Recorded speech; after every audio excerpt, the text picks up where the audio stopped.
Hi everyone, Sean Gilliam here with Location Real Estate. I hope you're doing well. Here is a tip for you regarding real estate transactions. It's a very important aspect of it, especially up front. Today I'm going to be talking about earnest money. And earnest money basically is a good faith deposit, something that you as a buyer are telling a seller, we are committed to buying this home and we'll prove it by putting this money on the table, so to speak, towards the purchase of this home. Now, it's important to know that this money is held by the closing agency, so it's not something that the seller gets access to or not something that they can spend. The closing agency will hold on to it. Typically, this is going to be the title company. Once in a while, there's a brokerage that requests that earnest money remains with them.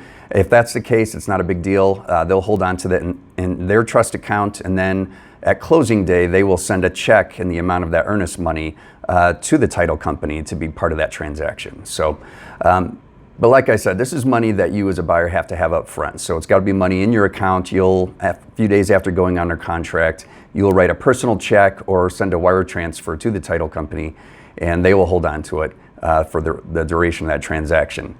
Now, it's also helpful for you to know as a buyer, your money is safe. So like I said, nobody can spend it. And if you need to terminate for any reason legitimately, and there's several options throughout the contract that you as the buyer can terminate. If you do so in a timely manner and for a legitimate reason, the seller agrees to give you that earnest money back per the contract. So you're protected in that regard. But that's why it's very important to pay attention to those dates and deadlines and to make sure that if you do need to terminate, like I said, legitimate reason and do so in a timely manner.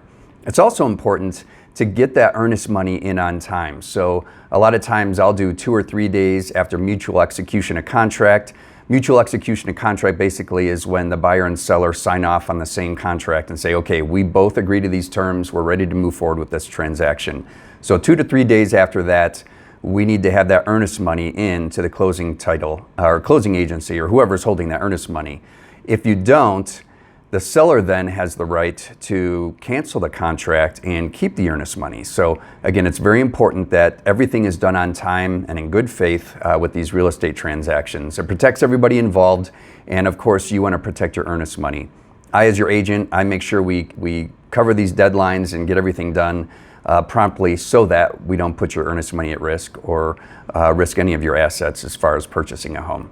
So hope this is helpful. If you have any questions, feel free to get in touch. You can reach me here at 970-313-6706, or you'll see my contact information at the end of this video, and you can get in touch with me via email or go through my website.